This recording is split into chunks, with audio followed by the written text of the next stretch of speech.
بسم اللہ الرحمن الرحیم۔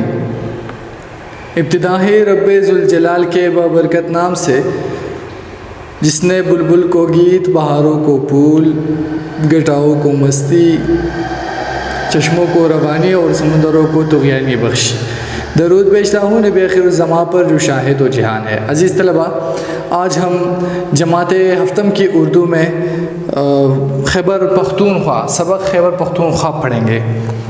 گزشتہ اسباق آپ لوگوں نے صحیح طریقے سے انشاءاللہ ذہن نشین کر لیا ہوگا، اور آپ لوگوں نے ان اسباق میں سوالات بھی پوچھے ہیں۔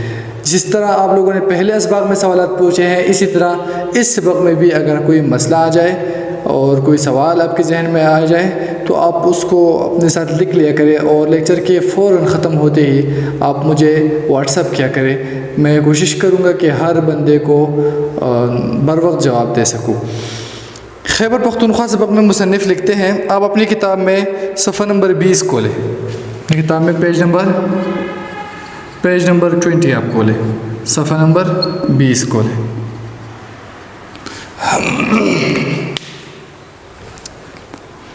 پاکستان کے 4 صوبے ہیں، جن میں سے ایک صوبہ خیبر پختونخوا ہے۔ یہاں کے باشعور اور بہادر عوام نے شعور رکھنے والی یعنی شعور رکھنے والے عوام اور بہادر عوام نے تحریک پاکستان کے لیے تحریک پاکستان، یہ اس تحریک کو کہتے ہیں جو برطانوی ہند میں مسلمانوں نے ایک آزاد وطن کے لیے چلائی تھی، جس کے نتیجے میں پاکستان آزاد ہوا تھا۔ اور اس تحریک کے بانیوں میں سے ایک قائد اعظم محمد علی جناح بھی تھے۔ اس کا اجلاس جو ہوا تھا اس کی صدارت بھی قائد اعظم محمد علی جناح نے کی تھی۔ تو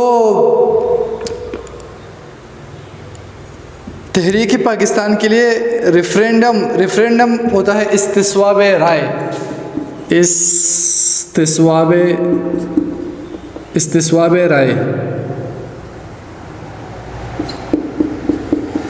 یعنی رائے دینے والوں سے پوچھا جاتا ہے کہ آپ اس حوالے سے کیا رائے دیتے ہیں۔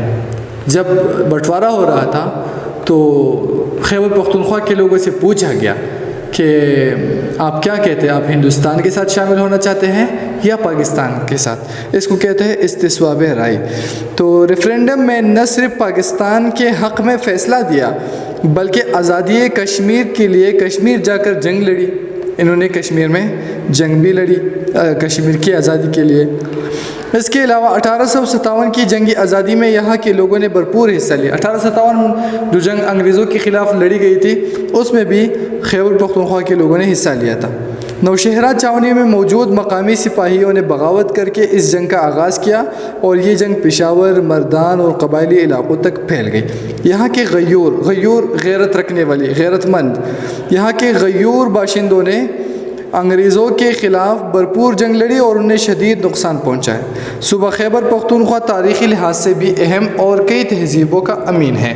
منصہرہ میں اشوک اعظم کے کتبے، اشوک اعظم بدھ مت کو پروان چڑھانے والے ایک آدمی تھے۔ منصہرہ میں اشوک اعظم کے کتبے، تختبائی میں بدھ مت کے کھنڈرات، اور اشوک اعظم اس نے مانسہرہ ہمارے پاکستان میں جو ہے بلکہ ٹیکسلا کو بدھ مت کا ایک بڑا مرکز بنایا تھا، ایک بدھ مت کا ایک مدرسہ ہوا کرتا تھا۔ اور سکندر اعظم کے زمانے کے آثار اب تک محفوظ ہے۔ آثار پرانے نشانات، ویسے آثار کے معنی ہیں نشانات، آثار قدیمہ کے معنی ہوتے ہیں پرانے نشانات۔ آثار اب تک محفوظ ہیں، جو ملکی اور غیر ملکی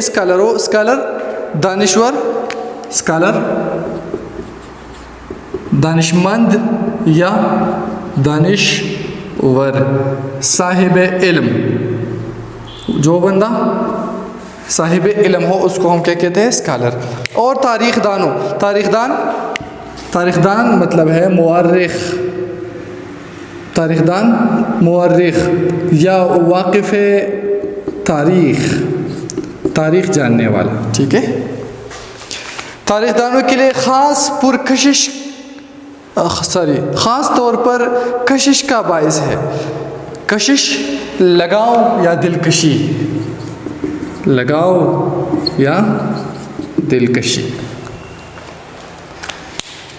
انگریزی دور حکومت میں اسے صوبہ پنجاب کے ساتھ شامل کیا گیا تھا. 1935 عیسوی میں ایک ایکٹ کے ذریعے ایکٹ قانون یا ضابطہ، ایکٹ قانون یا ضابطہ، ایک ایکٹ کے تحت، ایک ایکٹ کے ذریعے اسے الگ صوبے کا درجہ دیا گیا. یہ صوبہ پاکستان کے شمال مغرب میں واقع ہے، اس لیے اس صوبے کو شمال مغربی سرحدی صوبہ NWFP کہتے ہیں. NWFP north west frontier province, شمال مغربی سرحدی صوبہ. اب اس صوبے کا نام بدل کر خیبر پختونخوا رکھ دیا گیا ہے. اس صوبے کا کل رقبہ 74,521 مربع کلومیٹر ہے. 74,521 مربع کلومیٹر ہے.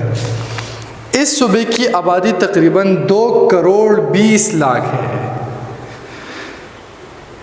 میرے خیال سے یہاں تک کافی ہے. یہ سبق تھوڑا مشکل مجھے لگ رہا ہے، مشکل تو نہیں ہے، پھر بھی یہ اس میں تاریخ بہت ہے، تو یہاں تک کافی ہے.